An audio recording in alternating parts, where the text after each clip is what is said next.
यूँ तो बच्चे समस्या का दूसरा नाम है। बहुत सारी समस्याओं को लेके पूरे स्कूल में नाक-दम कर देते हैं और घर में माता-पिता का। जी, यूँ कहिए कि बिल्कुल ही समस्याओं का पिटारा है ये बिल्कुल।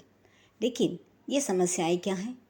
पहला, ये इसको पढ़ना नहीं आता और दूसरा, कुछ लिखता नहीं है और तीसरा, लिख लेता है लेकिन पढ़ नहीं पाता। क्लास में कुछ कहता नहीं, हमेशा लड़ाई करता है। ये बहुत कॉमन प्रॉब्लम्स हैं जो अक्सर स्कूल में टीचर्स को सुनने को मिलती हैं और पेरेंट्स को पीटीएम वाले दिन। इसका सॉल्यूशन क्या है? इस पे ध्यान दीजिए, पढ़ाइए, डांटिए, इसकी ज़िद मत मानिए। जी नहीं, इनमें से जो सबसे इम्पॉर्टेंट सॉल्यूशन निकल कर आता है वो यही निकल के आता है कि सबसे पहले बच्चे की प्रॉब्लम को समझें। वाई पे जाइए कि बच्चा कुछ नहीं कर रहा तो क्यों नहीं कर रहा।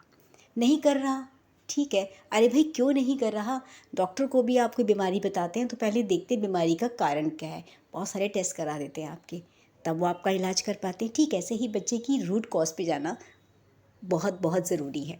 अगर बच्चा आपका पढ़ नहीं पा रहा, उसका पढ़ने में मन नहीं है, पढ़ने का मतलब है रीडिंग में मन नहीं है, तो समझ लीजिए कि उसको रीडिंग में प्रॉब्लम है।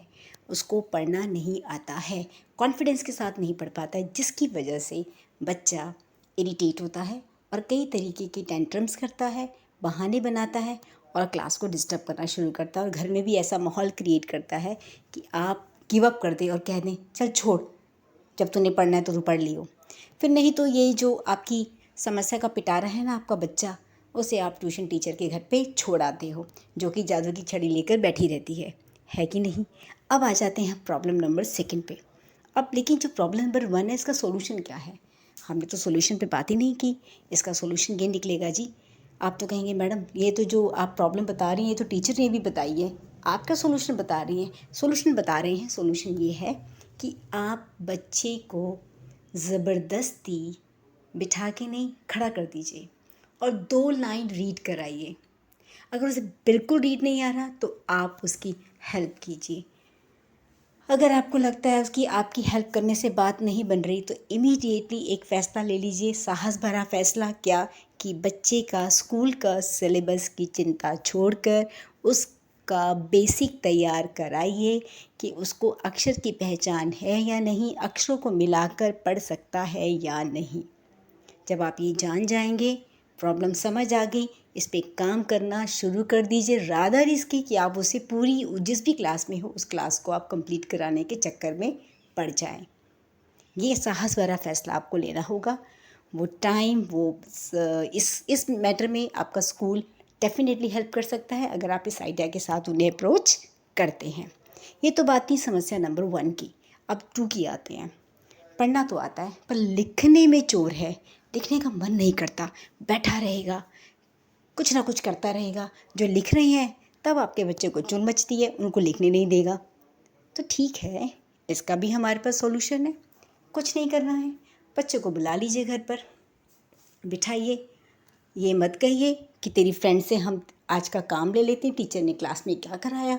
बिल्कुल नहीं, इसमें तो आप मोबाइल की बिल्कुल भी हेल्प नहीं लेंगे। उसको कहिए किसी की हेल्प नहीं मिलेगी, ना ही कोई क्लास में हेल्प करेगा, आपको अपना काम खुद करना है। अगर इस बात से वो आपके साथ एग्री करता है तो ठीक है, नहीं करता है तो आप 2-4 थप्पड़ बिल्कुल मत मारिए। आप उसके साथ बैठिए और उसे क्या तो लिखिए। अगर वो पूरा काम नहीं भी कर पाता है, इट्स ओके। अगर मैम ने 10 लाइंस दिए लिखने के लिए, अगर वो 2 भी लिख पा रहा है रो रो के, ठीक है आप 2 करने दीजिए। लेकिन यही प्रैक्टिस आपको अगले दिन भी करानी है, सेम प्रैक्टिस फिर उसके अगले दिन करानी है और तब तक करानी है जब तक वो खुद से लिखने ना बैठे। यकीन मानिए, आपका धैर्य और बच्चे की ना करने की नानू जो है ना, वो उसको इतना तो लायक बना देगी कि उसका लिखने का मन करने लगेगा और वो अपनी इसे रिस्पॉन्सिबिलिटी समझेगा कि जो भी मुझे काम है वो मुझे लिखना ही चाहिए। पर उसके लिए समय आप दीजिए बच्चे को, खुद को, लेकिन पेशेंस के साथ, बिल्कुल पेशेंस के साथ। इसके बिना इसका कोई भी हल नहीं है, याद रखिए।